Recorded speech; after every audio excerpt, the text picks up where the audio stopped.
The Constitution does not authorize the federal government simply to ban these substances.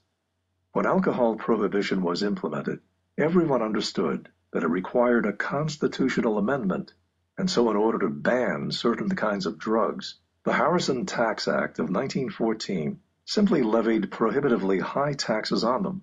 No one would pay such high taxes, so anyone caught in possession of the substances targeted by the act was accused not of mere possession, which was not criminalized, but of tax evasion.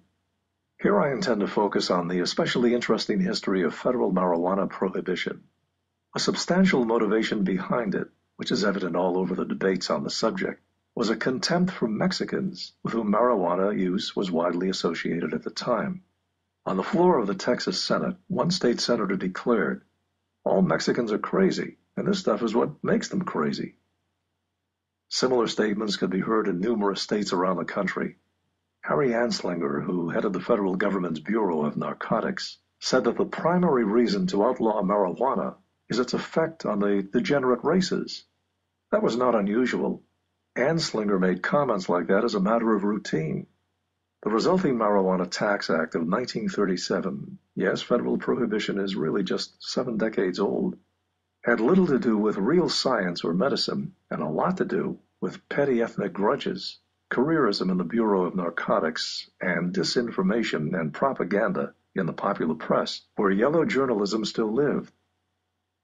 Hearings on this important matter took a grand total of 2 hours, very little of which had anything to do with the health effects of marijuana, the alleged reason behind the proposed prohibition. I am indebted for much of this discussion to Charles Whitebread and Richard Bonney, Marijuana Conviction, The Legal History of Drugs in the United States, Charlottesville, University of Virginia Press, 1974. A grand total of 2 medical experts testified on the subject. One alleged expert was James Munch, a professor who claimed to have injected 300 dogs with the active ingredients in marijuana, and that 2 had died. When asked whether he had chosen dogs for the similarity of their reactions to those of human beings, he shrugged, "I wouldn't know. I'm not a dog psychologist." We can be fairly certain that this professor had not injected these dogs with the active ingredient in marijuana, since that ingredient was synthesized for the first time in a laboratory in Holland years later. But keep this gentleman in mind for a moment. The other expert who testified was William Woodward, who represented the American Medical Association. He denounced the legislation as medically unsound and the product of ignorance and propaganda. The American Medical Association knows of no evidence that marijuana is a dangerous drug, he said, to which one congressman replied, "Doctor, if you can't say anything good about what we're trying to do, why don't you go home?" In Congress, the entire debate on national marijuana prohibition took about a minute and a half. "Mr. Speaker, what is this bill about?" asked a congressman from New York. "I don't know," came the reply. "It has something to do with a thing called marijuana. I think it's a narcotic of some kind." Then a second question from the congressman. "Mr. Speaker, does the American Medical Association support this bill?" The AMA opposed the bill, as we've seen, but the speaker replied, "Their Dr. Wentworth came down here. They support this bill 100%. And with that untruth ended the entire congressional debate on the prohibition policy. After the 1937 legislation was passed, Anslinger held a major national conference to which he invited everyone he could find who knew something about marijuana. Of the 42 people invited, 39 stood up at the event and more or less said they didn't understand why they had been asked to come and that they knew nothing about the subject.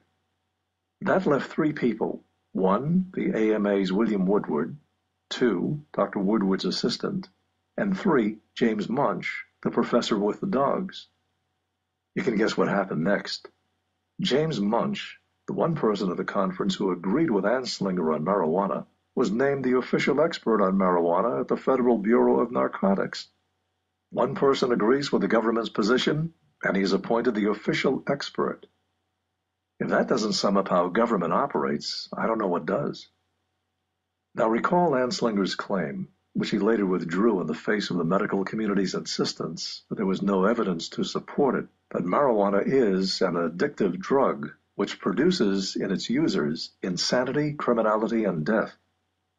In the late 1930s and early 1940s, defendants in a series of well-publicized murder trials happily exploited that statement by offering, what else?